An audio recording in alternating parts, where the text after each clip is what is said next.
ദൈവനാമത്തിൽ എല്ലാവർക്കും എൻ്റെ വിനീതമായ വന്ദനം. വേദപുസ്തകത്തിൽ നിന്ന് ഒരു വിഷയവുമായി ഇവിടെ നിൽക്കാൻ ഒരിക്കൽ കൂടി എന്നെ ഒരുക്കിയ ദൈവത്തോടുള്ള നന്ദിയും സ്നേഹവും അറിയിക്കുന്നു. വളരെ വ്യത്യസ്തമായ ഒരു വിഷയമാണ് ഇന്ന് പറയാൻ ശ്രമിക്കുന്നത്, ആഗ്രഹിക്കുന്നത്. ഇന്നത്തെ കാലഘട്ടത്തിന് അനുയോജ്യമായതാണ്. എന്നാൽ അധികമാരും ഇതേപ്പറ്റി പരാമർശിക്കാറില്ല. 1 രാജാക്കന്മാർ 21 അധ്യായം 25 വാക്യം. 1 Kings chapter 21 verse 25 ഇപ്രകാരം കാണുന്നു. എന്നാൽ യഹോവയ്ക്ക് അനിഷ്ടമായുള്ളത് ചെയ്യുവാൻ തന്നെത്താൻ വിറ്റുകളഞ്ഞ ആഹാബിനെ പോലെ ആരും ഉണ്ടായിരുന്നില്ല. അവൻ്റെ ഭാര്യ ഈസബേൽ അവനെ അതിനായി ഉത്സാഹിപ്പിച്ചിരുന്നു. വേദപുസ്തകത്തിലെ ഏറ്റവും മോശമായ ഒരു കഥാപാത്രമായിരുന്നു ഈസബേൽ. ക്രൂരതയുടെ, ദുഷ്ടതയുടെ, അഹങ്കാരത്തിൻ്റെ ഒക്കെ ഒരു പര്യായം. ഇസബേലിൻ്റെ മരണശേഷവും അവരുടെ ആത്മാവ് സജീവമാണ്. അന്നും ഇന്നും എപ്പോഴും ഇസബേലിൻ്റെ ആത്മാവ് ലോകത്ത് ഉടനീളം ഉണ്ട്. ഇത് പ്രവർത്തിച്ചുകൊണ്ടിരിക്കുന്നു. ഭൂരിപക്ഷം പുരുഷന്മാരെ അത് ആക്രമിച്ചുകൊണ്ടിരിക്കുന്നു. അതിൻ്റെ പ്രത്യാഘാതങ്ങൾ എന്താണെന്ന് വെച്ചാൽ, എങ്ങനെയാണെന്ന് വെച്ചാൽ, ഇന്ന് സമൂഹത്തിൽ നടക്കുന്നത്, പല ഭവനങ്ങളിലും കാണുന്നത് അതാണ്. നാശങ്ങൾ, അനിഷ്ടങ്ങൾ, തകർച്ചകൾ, തമ്മിലടിയൊക്കെ. ഇസബേലിൻ്റെ ആത്മാവ് എങ്ങനെയാണ് ഒരു പുരുഷനെ ആക്രമിക്കുന്നത്, നിയന്ത്രിക്കുന്നത്, കൺട്രോൾ ചെയ്യുന്നത്, ഇല്ലാതാക്കുന്നത്, അവൻ്റെ വ്യക്തിത്വം, അവൻ്റെ അധികാരം ഒക്കെ നശിപ്പിച്ച് അവനെ ഒന്നുമല്ലാതാക്കുന്നത്. പല വിധത്തിലാണ് പുരുഷനെ ആക്രമിക്കുന്നത്. അതെങ്ങനെയാണെന്ന് തിരിച്ചറിയാൻ സാധിക്കും. അല്പസമയം നമുക്കതേപ്പറ്റി ചിന്തിക്കാം, ചില ഉദാഹരണങ്ങൾ പറഞ്ഞുകൊണ്ട്. പല പുരുഷന്മാരും ഈ ആത്മാവിൻ്റെ സ്വാധീനത്തിലാണ്, നിയന്ത്രണത്തിലാണ്. ഇസബേലിൻ്റെ ആത്മാവ് പുരുഷനെ ആക്രമിക്കുന്നത് അവൻ്റെ വ്യക്തിത്വം ഇല്ലാതാക്കുകയാണ്. വ്യക്തിത്വം ഇല്ലാതാക്കുക എന്നാൽ ദൈവം അവന് നൽകിയ പദവി, അധികാരം, സ്ഥാനം ഇതൊക്കെ നഷ്ടപ്പെടുത്തുകയാണ്. ഇതൊക്കെ ഇല്ലാതായാൽ എന്താവും പിന്നെ അവൻ്റെ അവസ്ഥ? അവൻ കുട്ടികളെ പോലെ പെരുമാറും. വ്യക്തമായി പറഞ്ഞാൽ ആണത്തമില്ലാത്ത അവനായിത്തീരും, മാനിക്കപ്പെടാത്തവനാകും. എന്നാൽ ഇസബേൽ ആത്മാവ് പ്രവർത്തിക്കുന്ന വ്യക്തി, സ്ത്രീ അഥവാ ഭാര്യ, മുതിർന്നവരെ പോലെ പെരുമാറും. ബന്ധങ്ങളിലും നിയന്ത്രണങ്ങളിലും അധികാരത്തിലും ഒക്കെ. ഇവിടെ ഒരു വിപരീത ഫലമാണ് നാം കാണുന്നത്. വിപരീത ഫലമാണ് നടക്കുന്നത് ഇവിടെ. പുരുഷന് അഥവാ ഭർത്താവിന് അവൻ്റെ സ്ഥാനം നഷ്ടപ്പെടുന്നു. ആ സ്ഥാനം സ്ത്രീയിൽ, ഭാര്യയിൽ നിഷിദ്ധമാകുന്നു. സത്യസന്ധമായി പറഞ്ഞാൽ ദൈവഭക്തയായ, ദൈവഭയമുള്ള ഏതൊരു സ്ത്രീയും, ഏതൊരു ഭാര്യയും, ഏത് സാഹചര്യത്തിലും പുരുഷനെ, അവളുടെ ഭർത്താവിനെ ആദരിക്കുകയും ബഹുമാനിക്കുകയും ചെയ്യേണ്ടതാണ്. ഇവിടെ അതിന് ഭംഗം വരുത്തിയിരിക്കുന്നു, വന്നിരിക്കുന്നു. ഈ ബഹുമാനം, ആദരവ്, എന്നൊക്കെ പറയുന്നത് എന്താണ്? അവൾ ദുർബലയായതുകൊണ്ടോ, അവൾ ചെറുതായതുകൊണ്ടോ, ബലഹീനയായതുകൊണ്ടോ അല്ല. പിന്നെയോ ദൈവം അവന് കൊടുത്ത സ്ഥാനത്തെ ബഹുമാനിക്കുകയത്രേ. എന്നാൽ ഇസബേൽ ആത്മാവ് സജീവമായിട്ടുള്ളവൾ പുരുഷന്റെ അധികാരത്തെയും സ്ഥാനത്തെയും പൂർണ്ണമായി അവഗണിക്കും. ഇസബേലിൻ്റെ ആത്മാവ് ഇവിടെ നേരെ എതിർ ദിശയിലാണ് പ്രവർത്തിക്കുന്നത്. പുരുഷനെ നിർജീവമാക്കുകയാണ് ചെയ്യുന്നത്. ഇത് തന്നെയാണ് ഏദൻ തോട്ടത്തിൽ നടന്നതും സംഭവിച്ചത്.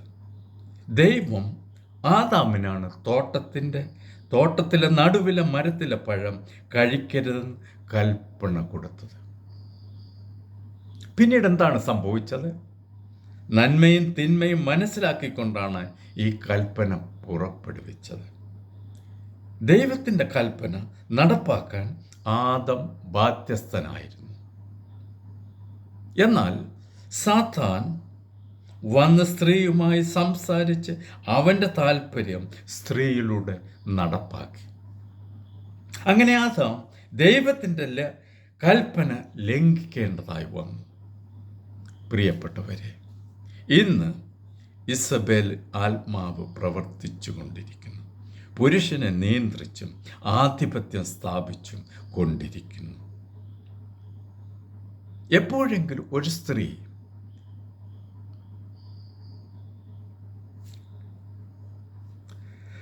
സ്വയം ആവേശത്തിൽ എനിക്കൊരു പുരുഷനെ ആവശ്യമില്ലെന്ന് പ്രസ്താവിക്കുന്നുവെങ്കിൽ അത് ഇസബേലിൻ്റെ ആത്മാവാണ്. ചിലർ പറയും അവൾ ബോൾഡാണ്, അവൾ സ്ട്രോങ് ആണ്, അവൾ ഇൻഡിപെൻഡൻ്റ് ആണ്, അവൾ സ്വതന്ത്രയാണ്, അവളെ കണ്ടു പഠിക്കണം എന്നൊക്കെ. എന്നാൽ സത്യം എന്താണ്?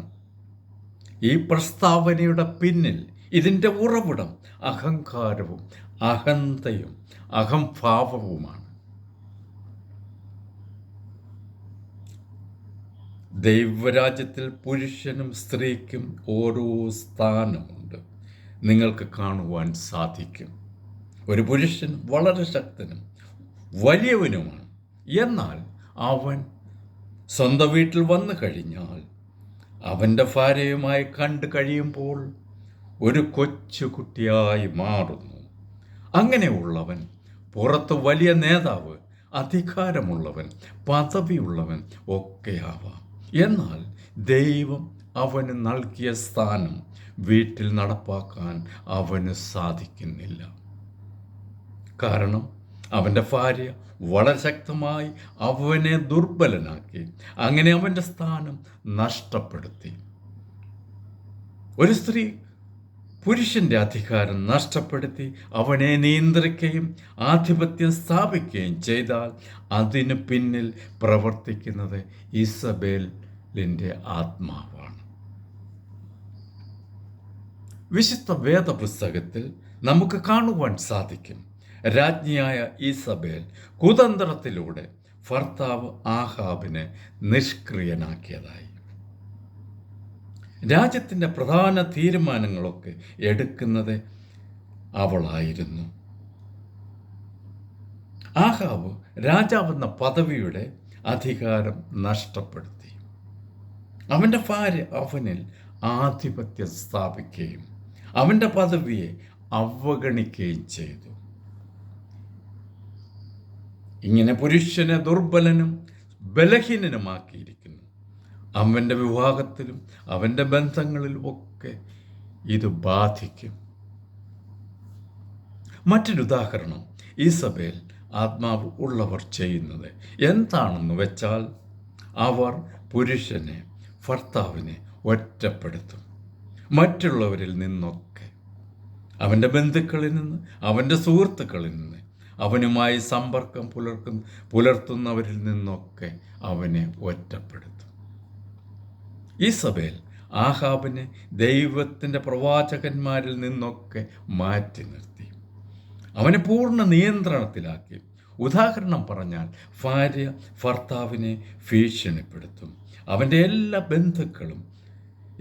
ബന്ധങ്ങളും ഉപേക്ഷിക്കാൻ കുടുംബ ബന്ധുക്കൾ, കൂട്ടുകാർ എല്ലാവരും ഈ ആത്മാവ് പ്രവർത്തിക്കുന്നത് ഇങ്ങനെയാണ്. അവനൊരു പ്രശ്നം വരുമ്പോൾ പറയാനും പോകാനും ആരുമില്ലാത്ത അവസ്ഥ. അങ്ങനെ ഉള്ള ഒരാൾ ഭാര്യയുടെ പൂർണ്ണമായ നിയന്ത്രണത്തിലാകും. അവന് സഹായം ചോദിക്കാൻ ആരുമില്ലാത്ത സ്ഥിതി.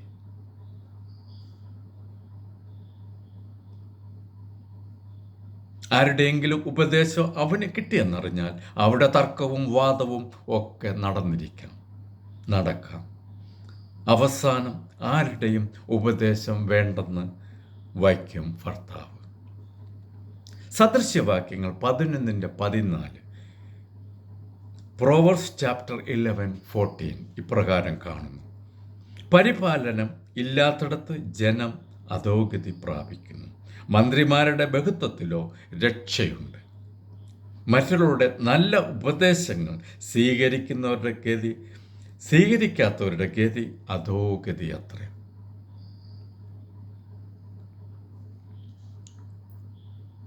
ഇസബേലിൻ്റെ ആത്മാവ് പുരുഷനെ ആക്രമിക്കുകയും സമ്മർദ്ദം ചെലുത്തുകയും ചെയ്യും. തീരുമാനം എടുക്കുന്നതിലും അത് നടപ്പാക്കുന്നതിലുമൊക്കെ മുതിർന്ന വ്യക്തിയാണെങ്കിൽ കൂടി തീരുമാനം എടുക്കാനും നടപ്പാക്കാനും അവന് സാധിക്കുകയില്ല. 1 രാജാക്കന്മാർ 21-ാം അധ്യായം, 1 Kings chapter 21. ഈ അധ്യായത്തിൽ കാണുന്നത് ആഹാബ് രാജാവിന് നാബോത്തിന്റെ മുന്തിരിത്തോട്ടം വേണമെന്ന് ആഗ്രഹം തോന്നും.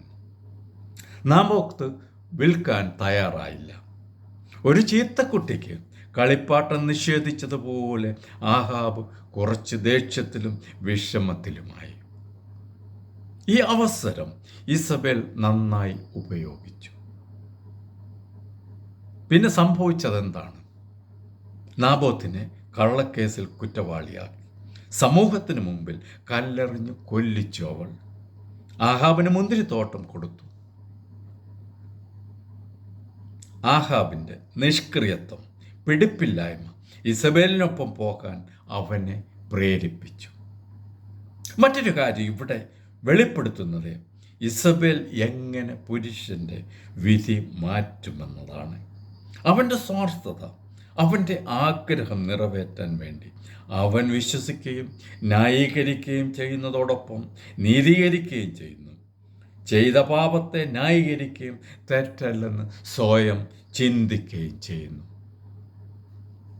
മറ്റൊരു രീതി, ഇസബേൽ ആത്മാവ് പുരുഷനെ ആക്രമിക്കുന്നത് ദൈവത്തിൻ്റെ നീതി ചെയ്യുന്നതിൽ നിന്ന് നടപ്പാക്കുന്നതിന് നിരുത്സാഹപ്പെടുത്തുകയും പിന്തിരിപ്പിക്കുകയുമാണ്. ഇതാണ് ഏലിയാവിനോട് ചെയ്തത്. നീതി നടപ്പാക്കുന്നതിൽ നിന്ന് പുരുഷനെ പിന്തിരിപ്പിക്കുകയും നിരുത്സാഹപ്പെടുത്തുകയും ചെയ്യുക. എന്താണ് നിങ്ങൾ ചെയ്യേണ്ടത്? ധീരതയോടെ മുന്നേറുക. ദൈവത്തിൻ്റെ രാജ്യത്തിലേക്ക്, ദൈവത്തിൻ്റെ രക്ഷാ കവചത്തിലേക്ക് ഓരോ ദിവസവും ശത്രുവിനെ പ്രതിരോധിക്കാൻ നിങ്ങളെ പ്രാപ്തരാക്കും. പ്രിയപ്പെട്ടവരെ, ഇന്ന് ലോകം താകമാനം രാജ്യങ്ങളിലും ദേശങ്ങളിലും സമൂഹത്തിലും നിങ്ങളുടെ ചുറ്റുപാടും പല ഭവനങ്ങളിലും ഇസബേലിൻ്റെ ആത്മാവിൻ്റെ സാന്നിധ്യമുണ്ട്, സ്വാധീനമുണ്ട്. അനേകം ബന്ധങ്ങളുടെ ഭവനങ്ങളുടെ തകർച്ചയ്ക്കൊക്കെ കാരണം ഇതാണ്. തിരിച്ചറിയുമ്പോഴേക്കും വളരെ വൈകിപ്പോകും. ആഹാബ് വളരെ വൈകിയാണ് അവൻ ചെയ്ത പാപങ്ങളും തെറ്റുകളും തിരിച്ചറിയുന്നത്. ദൈവത്തിന് നിരക്കാത്ത പ്രവൃത്തികളൊക്കെ ചെയ്തത് ഏലിയാവ് ഓർമ്മിപ്പിച്ചപ്പോൾ മാത്രമാണ് അവന് വെളിവുണ്ടായത്, അവന് സ്വബോധമുണ്ടായത്. അവൻ തന്നെത്താൻ താഴ്ത്തി അനുതപിച്ച് രട്ടുടുത്ത് വെണ്ണീരിൽ കിടന്ന് ഉപവസിച്ചു. 1 രാജാക്കന്മാർ 21-ാം അധ്യായം അവസാന ഭാഗത്ത് വിശദമായി ഇതേപ്പറ്റി പറയുന്നുണ്ട്.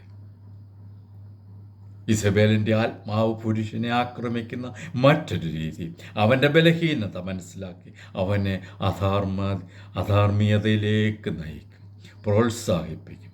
ലോകത്ത് നടക്കുന്ന അധികം കുറ്റകൃത്യങ്ങൾക്കും അധാർമ്മികതയ്ക്കും കാരണം ഇതാണ്. 2 പത്രോസ് 2-ാം അധ്യായം 14-ാം വാക്യം, 2 Peter chapter 2:14 ഇങ്ങനെ കാണുന്നുണ്ട്. അവൻ വ്യഭിചാരിണിയെ കണ്ട് രസിക്കുകയും പാപം കണ്ടിട്ട് തൃപ്തിപ്പെടാതിരിക്കുകയും ചെയ്യുന്ന കണ്ണുള്ളവരും സ്ഥിരമില്ലാത്ത ദേഹികളെ വശീകരിക്കുന്നവരും ദ്രവ്യാഗ്രഹത്തിൽ അഭ്യാസം തികഞ്ഞ ഹൃദയമുള്ളവരുമായ ശാപയോഗ്യന്മാർ. വെളിപാട് പുസ്തകം 2-ാം അധ്യായം 20-ാം വാക്യം ഇങ്ങനെ കാണുന്നുണ്ട്. Revolution chapter 2:20. എങ്കിലും എൻ്റെ പ്രവാചകി എന്ന് പറഞ്ഞു ദുർനടപ്പാചരിപ്പാനും വിഗ്രഹാർപ്പിതം തിന്മാനും എൻ്റെ ദാസന്മാരെ ഉപദേശിക്കുകയും തെറ്റിച്ചു കളയുകയും ചെയ്യുന്ന ഈസബേൽ എന്ന സ്ത്രീയെ നീ അനുവദിക്കുന്നു എന്നൊരു കുറ്റം നിന്നെക്കുറിച്ച് പറവാൻ ഉണ്ട്. പുരുഷനെ പാപം ചെയ്യാൻ പ്രേരിപ്പിക്കുന്നു.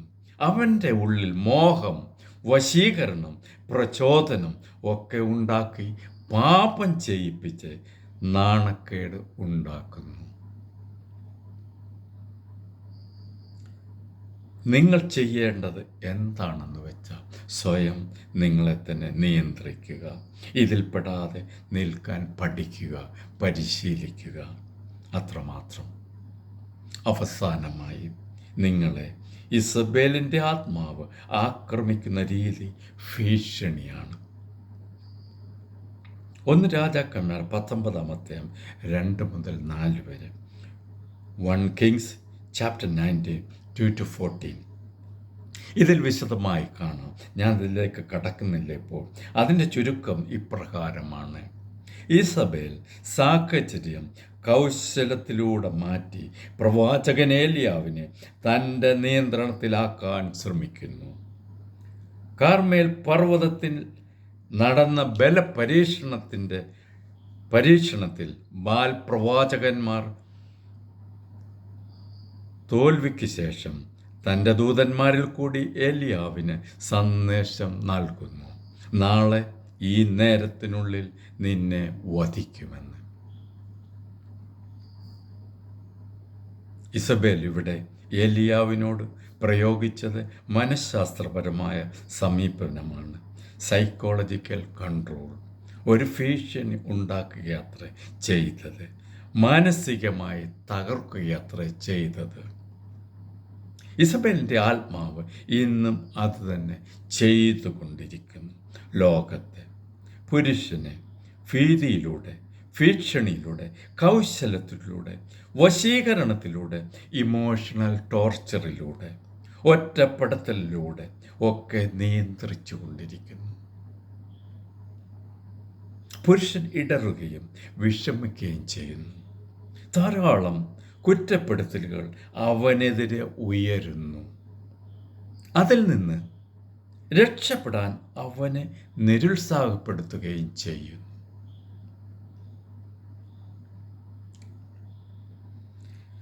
ക്രിസ്തുവിൽ വിശ്വസിക്കുന്ന ഏതൊരുവനും കുറ്റപ്പെടുത്തൽ ഇല്ലെന്ന് വേദപുസ്തകം നമ്മോട് പറയുന്നുണ്ട്.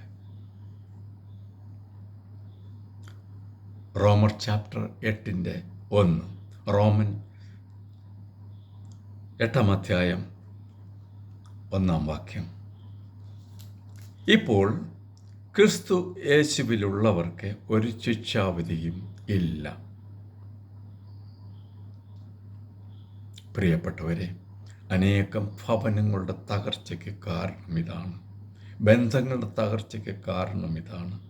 ഇങ്ങനെയുള്ള ഭവനങ്ങൾ നാശത്തിലേക്കാണ് പോകുന്നത്. അതിലുപരി വരും തലമുറയെയും ഇത് പിന്തുടരും, ഇത് ബാധിക്കും. നമുക്ക് കാണുവാൻ സാധിക്കും എന്താണ് ഇസബേലിൻ്റെ ഭവനത്തിൽ സംഭവിച്ചതെന്ന്. ഇസബേലിൻ്റെ മകൾ അതല്യ അമ്മയേക്കാൾ ഒരു പടി മുമ്പിലായിരുന്നു ക്രൂരതയ്ക്ക്. അമ്മ ഇസബേലിൽ നിന്നാണ് അവൾ പഠിച്ചത്. നിങ്ങൾ ജാഗ്രത പാലിക്കുക, ഭീഷണിയിൽ നിന്ന് രക്ഷ പ്രാപിക്കാനായി ദൈവത്തിൻ്റെ രക്ഷാ കവചത്തിൽ ആശ്രയിക്കുക. നിരന്തരമായി ദൈവകൃപയിൽ നിറയുക.